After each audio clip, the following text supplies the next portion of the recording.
आप लोगों की यहाँ पर एकता देखकर मुझे बहुत अच्छा लग रहा है।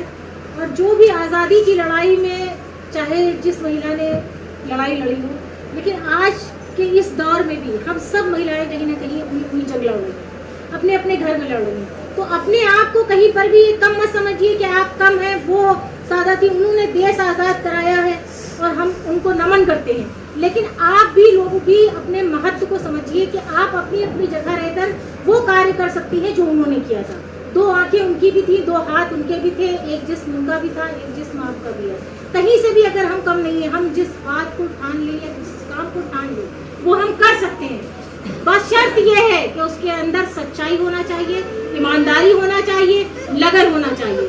हम कहीं से भी कमज़ोर नहीं हैं, और कमज़ोर हमारी सिर्फ यहाँ से होते हैं, हम सोच से। अगर हमने सोच अपनी बड़ी रखी है, जैसा कि हमारी ये छोटी बहन है, इसकी ऐसा नहीं है कि उनके अंदर कुछ खास है वो आपके अंदर नहीं है, सब कुछ आपके अंदर है, लेकिन खास क्या है? सोच। सोच का दायरा बड़ा होना चाहिए, मजबूत होना चाहिए। आप लोग कोई भी जंग कहीं से भी शुरू करेंगी, उसको खत्म करने का आप लोग साहस कर सकती हैं और लड़ सकती हैं। बस इसी के साथ आप सभी बहनों को धन्यवाद। और सभी लोगों का इस देश के अंदर आज़ादी में सबका हाथ रहा, वो हिंदू हो, मुसलमान हो, सिख ईसाई हो।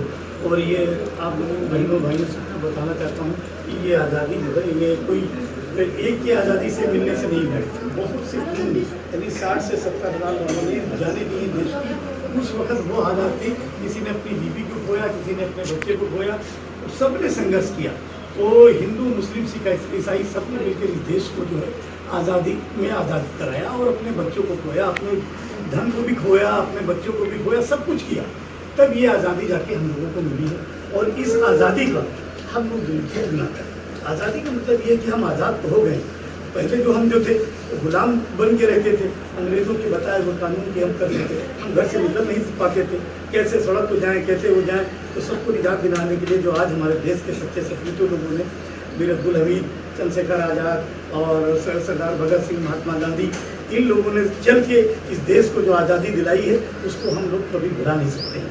और भुलाने के साथ साथ हमारे लोगों को भी कर्तव्य है कि अगर हमें आज़ादी मिली तो हम लोग भी आज़ाद रहें उसी तरह, और अपने कामों को करें, अपने देश का रोशन करें, अपने बच्चों को पढ़ाएं। और आप ये मत सोचिए कि कोई बड़ा आदमी बैरिस्टर बनेगा या कोई बड़ा ही आदमी कोई डॉक्टर बनेगा या इंजीनियर बनेगा।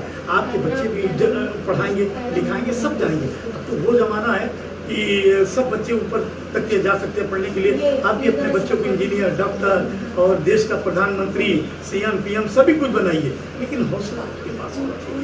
आधी रोटी खाएंगे, क्या समझे, आधी रोटी खाएंगे, लेकिन बच्चे को जरूर पढ़ाएंगे। हमारा यही कर्तव्य है। कुछ भी हो, आप लोगों ने संघर्षों से अपने बच्चों को आप पढ़ा रही हैं, पढ़ाइए और बच्चों को अच्छी तालीम दीजिए कि देश का भविष्य सुधरे, तो आपके बच्चे ऊंचे मतलब ओहदों पर फैज हो। तब हम समझेंगे, तब आप लोगों ने देश की पूरी आज़ादी को अपनी तरह से आज़ाद किया। ठीक है, इन्हीं के शब्दों के साथ मोहल्ले हैं, फिर वो मेरे घर है। तो ये जो कड़ी चलती है ये ना हो, और कि अगर कोई बाहर से आ रहा है, आपको भड़का रहा है, हम सोच सकते हैं ना, तो हम ज़रूर सोचें। मजहब नहीं सिखाता आपस में बैठ रखना, हिंदी है हम वतन है, हिंदोस्तां हमारा।